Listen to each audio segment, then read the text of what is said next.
নমস্কার বন্ধুরা, চুমকি রন্ধনশালায় আপনাদের সবাইকে স্বাগত। আজকে আমি নিয়ে এসেছি একটি ভাপা পিঠার রেসিপি।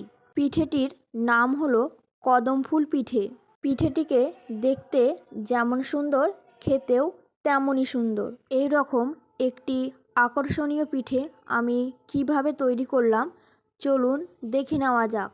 প্রথমে আমি তৈরি করে নেব পিঠের পুর। তার জন্য কড়াইয়ের মধ্যে দিয়ে দিলাম 1 কাপ নারকেল কোড়া।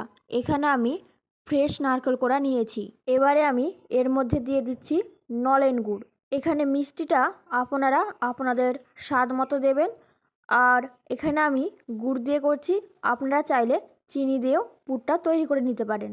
নারকেল আর গুড়টাকে বেশ ভালোভাবে মিশিয়ে নিচ্ছি। এবার গুড় আর নারকেলটাকে নাড়াচাড়া করে মিনিট 2 পাক করে নিতে হবে। তবে খেয়াল রাখবেন মিশ্রণটা যাতে বেশি শুকনো না হয়ে যায়। একটু রসালো পুর হলে পিঠেটা খেতে বেশ ভালো লাগে। এখন মিশ্রণের কালারটা চেঞ্জ হয়ে গেছে আর মিশ্রণটা বেশ রসালোও আছে। এবার গ্যাসের ফ্লেমটাকে বন্ধ করে দিয়ে পুরটাকে আমি একটি পাত্রে তুলে নেব। আবারও গ্যাসের মধ্যে কড়াই বসিয়ে দিয়ে দিলাম 1 বাটি পরিমাণে জল। জলের মধ্যে দিয়ে দিলাম স্বাদ অনুযায়ী নুন। নুন আর জল ফুটে উঠলে এর মধ্যে দিয়ে দিলাম 1 বাটি পরিমাণে চালের গুঁড়ো। যে কোনো ধরনের চালের গুঁড়ো আপনারা এখানে ব্যবহার করতে পারেন। গ্যাসের ফ্লেমটাকে লো টু মিডিয়ামে রেখে অনবরত চালের গুঁড়োটাকে মিশিয়ে নিতে হবে। আর মেশাতে মেশাতে এটা একটা ডোয়ে পরিণত হয়ে যাবে। যখন এটা শুকনো হয়ে গিয়ে একটা ডোয়ের আকার ধারণ করবে তখন গ্যাসের ফ্লেমটাকে অফ করে দিয়ে এটাকে ঠান্ডা করে নিতে হবে। এখন এই মণ্ডটা অনেকটাই ঠান্ডা হয়ে গেছে। এবারে এটাকে আমি মসৃণ করে মেখে নিচ্ছি। ফুটন্ত জলের মধ্যে যদি আপনি ডো তৈরি করেন তাহলে ডোটা এমনি মসৃণ হয়ে যায়। আর একটু হালকা করে মেখে নিলে ডোটা সুন্দরভাবে তৈরি হয়ে যায়। ডোটা তৈরি হয়ে যাওয়ার পর এর মধ্যে থেকে আমি কিছুটা পরিমাণ অংশ নিয়ে নিচ্ছি। আপনারা যেই রকম পিঠের আকার দেবেন সেই রকম পরিমাণে অংশ নিয়ে নেবেন। তারপরে এটা গোল করে একটা বাটির শেপ দিয়ে নিচ্ছি।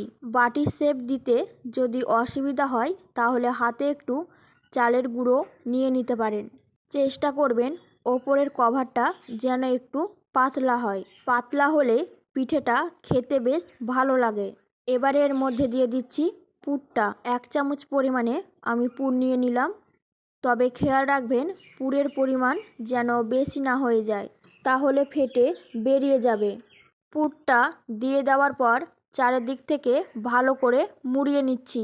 ভালো করে মুখটা বন্ধ করে দেওয়ার পর 2 হাতের তালুর মধ্যে নিয়ে গোল করে নিচ্ছি।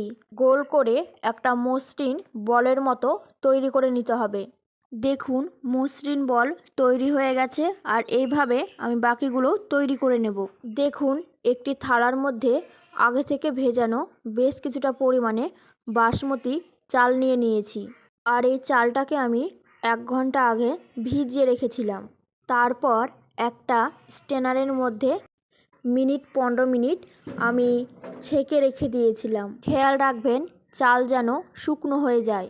এবারে এই চালের মধ্যে পিঠেটাকে দিয়ে দেওয়ার পর এইভাবে উল্টে পাল্টে কোট করে নিচ্ছি।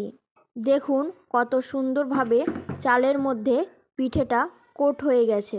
আর এইভাবেই সমস্ত পিঠেগুলোকে চালের মধ্যে কোট করে নেব। সমস্ত পিঠেগুলো চালের মধ্যে কোট করে নেওয়া হয়ে গেছে। আর এদিকে একটা হাঁড়ির ওপরে আমি একটি ছিদ্রওয়ালা ছাঁকনি বসিয়ে দিয়েছি। আর ছাঁকনির মধ্যে আমি আগে থেকে তেল ব্রাশ করে রেখেছিলাম। আর হাঁড়ির মধ্যে বেশ কিছুটা পরিমাণে জল দিয়ে দিয়েছিলাম। জলটা গরম হয়ে গেছে। এবারে এই পিঠেগুলো আমি একটা একটা করে ছাঁকনির মধ্যে দিয়ে দেব।